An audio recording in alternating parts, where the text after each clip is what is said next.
Psychosis and violence, they tend to go hand in hand, right? Well, no, not really. Most people with psychosis are not in fact violent. It's actually fairly uncommon for a person in psychosis to become violent. It just is the case that there's this awful stigma around psychosis that perpetuates the image of people with psychosis being violent, being murderers, even being serial killers, when in all actuality, a person who is mentally well is equally likely to commit a violent act as a person in psychosis. Yes, that means that people with psychosis are statistically just as likely to commit violent acts as literally anyone else.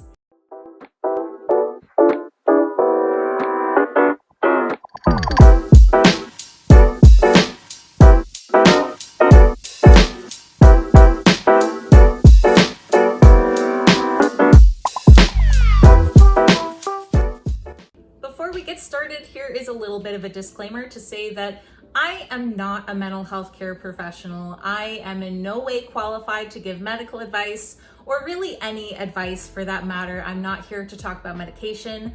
I'm not here to talk about hospitalization. I'm just here to talk about my lived experience as a person with schizoaffective disorder and other mental illnesses, and to share with you whatever wisdom I've gleaned along the way. And also a trigger warning to say that psychosis in and of itself is a delicate subject. It's very sensitive, and I don't want to trigger anyone for what I may say in this video. If at any time you feel upset or uncomfortable by what I'm saying, you are more than welcome to leave the video. In this video specifically, I will be talking about violence. I will be talking about like physical harm. So if that's not up your alley, you are more than welcome to leave. And finally, I have a bit of an exciting announcement. I've launched a merch store, and so I've got all sorts of fun goodies for you that you can go check out. I've got hoodies, shirts, mugs, stickers. There's a link to the store in the description box down below. There's also an ad underneath this video, and I would love if you would check it out. I'm an artist and I designed all of this stuff myself, so it would really mean a lot to me if you would go give it a look and maybe buy one of your favorite designs. Moving on. The image of a person in psychosis being violent is so taboo that even within the psychosis community, a lot of people can't handle it. There's this fear of talking about it for the sake of making us look bad. People so badly don't want to be associated by this false image, this false representation, that they will shun away the people who are in fact violent. And as I said, it is just as likely for a person in psychosis as a person outside of psychosis to be violent. So that does mean that it does happen. These people are even shunned away from their own community. And why is that? Well, violence in psychosis is vastly misunderstood even by the people within their own community. I think people tend to get hung up on the act itself, the shock and awe of whatever that may be, and not as much on the catalyst. Because if you're thinking of violence in the sense of, oh, this person performed an act, that's a really minimalistic way of looking at what's behind that action, because understanding what is behind that action makes all the difference in understanding that this is a different type of violence. This does not have the same mechanism. This does not have any intent actually, unlike, premeditated acts of violence or even acts of passion, which have a goal in mind. These are freak accidents in a sense that people are unaware of what's happening. They don't really have a motive. They're acting out of fear or self-defense. It's not the same. Now, as a way of better understanding the mindset behind a person who may commit violent acts in psychosis, let's step into a scenario in which you're having a nightmare. You're having a nightmare and you're going about walking down maybe a trail, and you have these really strong feelings of fear and panic and desperation and that survival instinct that will do anything to save your life because you feel that you are in dire circumstances in which you may lose your life.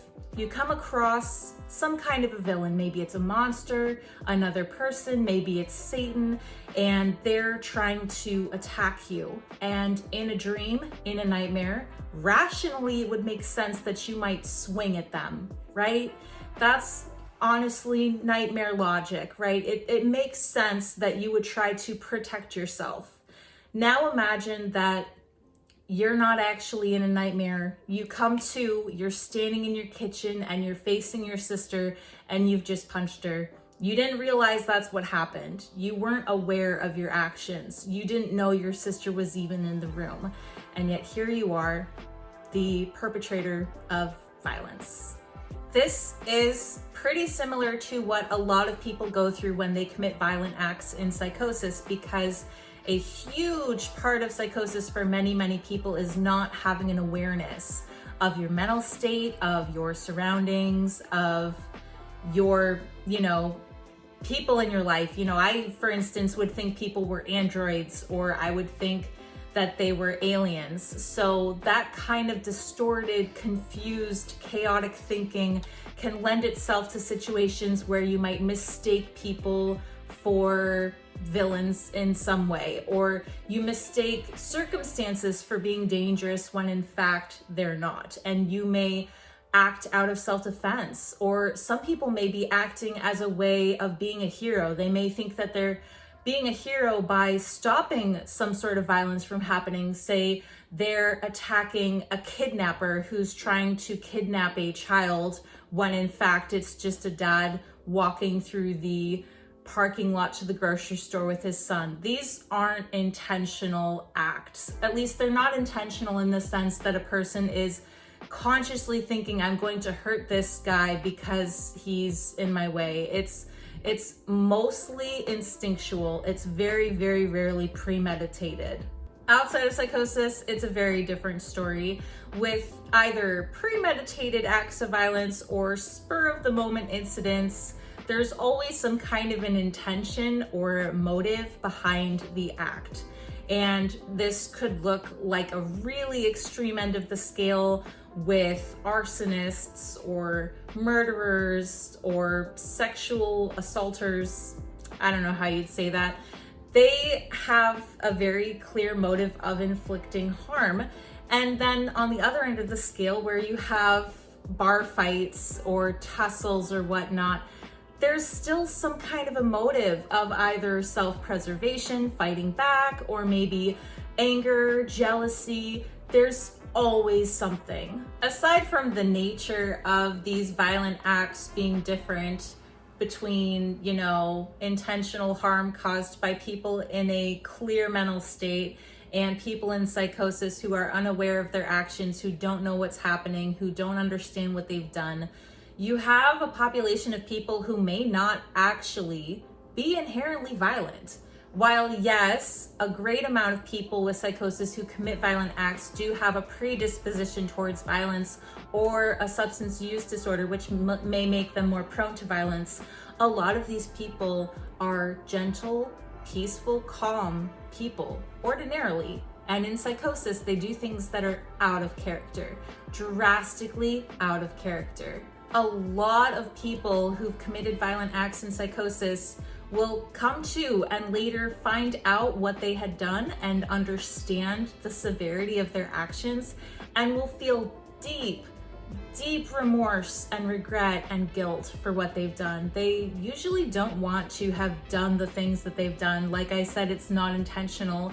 It's not something that they would normally do. So to come out of it and realize, oh my God, I don't know, kicked my mom in the gut and she broke a rib, like whatever it may be, they feel so awful because they would never want to do that to another person, never in their wildest dreams. It's definitely not intentional. In my experience, I am way less prone to violence in psychosis than outside of psychosis. And I find this to be a very true statement from a lot of people that I've talked to, that They are too afraid to be violent, or they are too locked in their fear to move when they're that afraid. So for a lot of people, it's the fact that they are less violent in psychosis just because of the fear alone. I know for me personally, when I've had opportunities, I would say, to cause violence, I recoiled from it like it was a flame. I absolutely would do anything possible to not inflict violence. I was so afraid of harming other people that I would go out of my way to avoid situations where I might unwittingly become violent. And what I mean by opportunity is that in my marriage, in which I was married to a fairly abusive guy, I was psychotic. I was actually psychotic through the duration of our marriage because I did get married in a psychotic state and later had an annulment. But in that marriage, I remember that he had this BB gun pistol that he would hide all around our apartment. And he would move it to a different location pretty much every day. I would be putting clothes away in his dresser and lift up a shirt and find the pistol. Or I would go to put my shoes on and his boots, which would be next to my shoes, would have the pistol inside of them. And so he would hide this pistol all over the house. And I purposely would not touch the pistol because I was afraid that if I so much as touched it, there would be a reality in an offshoot timeline where I had killed someone. So I wouldn't even touch a gun in psychosis. I refused. He eventually called me out on not touching the pistol. It turns out that he had very intentionally been moving it around the apartment in the hopes that I would touch it. I don't know why he would do that, but he actually was putting it in places where I was sure to find it in the hopes that I would pick it up. I, again, have no idea why he would do that, but he was messing with me and he was doing it on purpose. He was trying to make me be provoked into what I thought would be inflicting harm, and that was not okay. So I did everything I could to stay away from violence. I was so afraid of causing any harm at all. And the only time when I thought that I had committed any violence was in a delusion of mine in which I believed I had killed him. I had not in fact killed him, he was just sleeping, but that delusion alone was so terrifying that I turned myself into the police because I was so racked with guilt for committing a crime that I had not actually done. That just goes to show that the people who do commit acts of violence in psychosis do not want to commit those acts. And they feel hecking terrible for what they've done, and they would do anything they could to take it back. Because did I want to kill my ex-husband? No.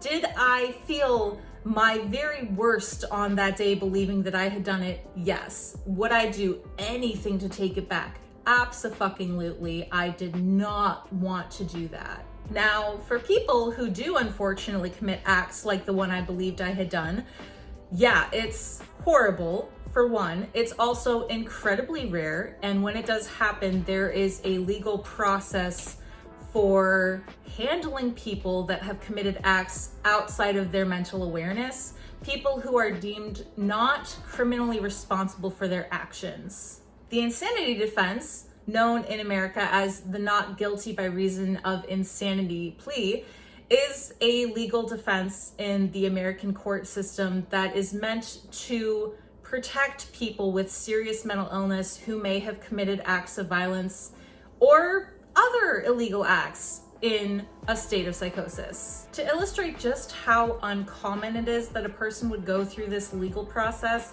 let me first just tell you that only 1% of criminal cases in the American court system are not guilty by reason of insanity. And of that 1%, only a quarter succeed in getting that verdict.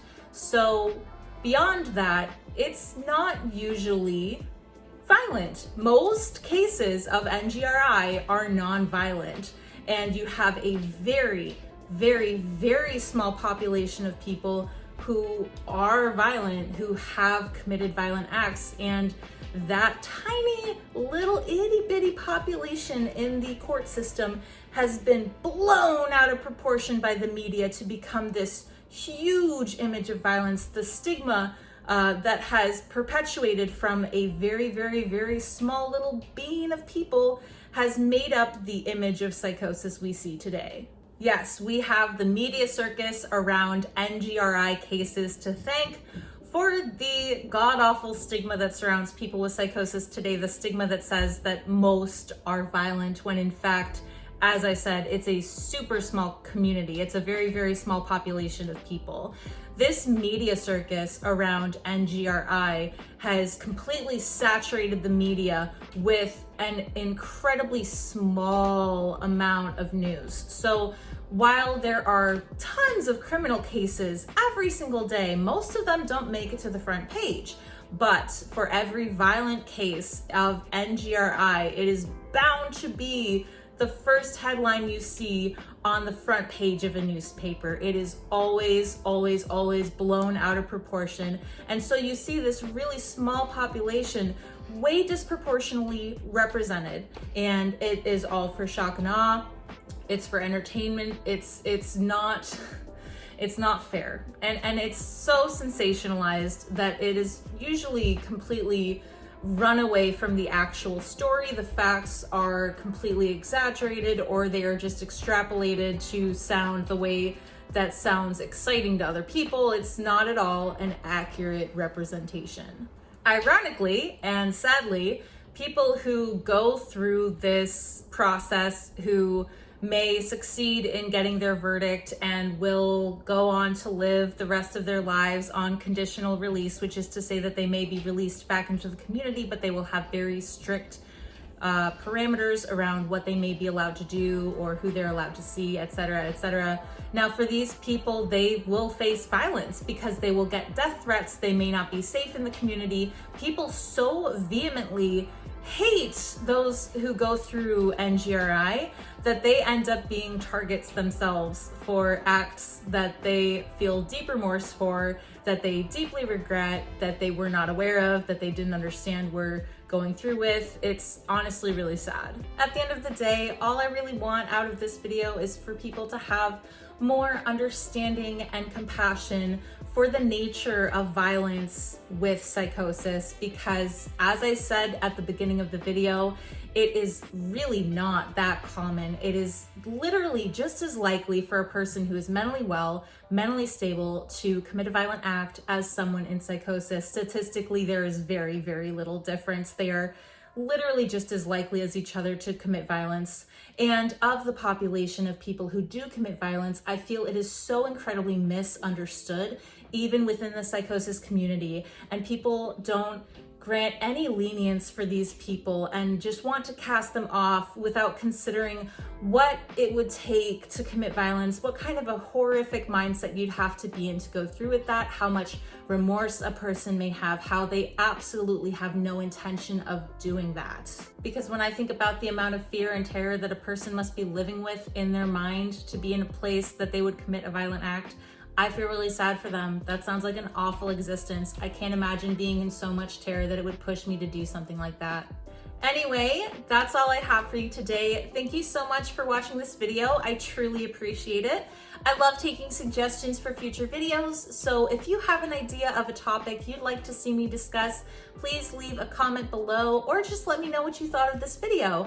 And as always, please like and subscribe. In addition to that, I would love your support. This is a growing channel and I'm excited to see where it's going. I've started adding some exciting features to the channel, for instance, the merch that I mentioned before. I also have a Patreon now. You can also find me on Instagram and Facebook and TikTok, where I have more content. And if you want to see more of my videos, I put out videos every Thursday/Friday, so stick around, there will be more coming soon, and I'll see you guys in the next one. Bye!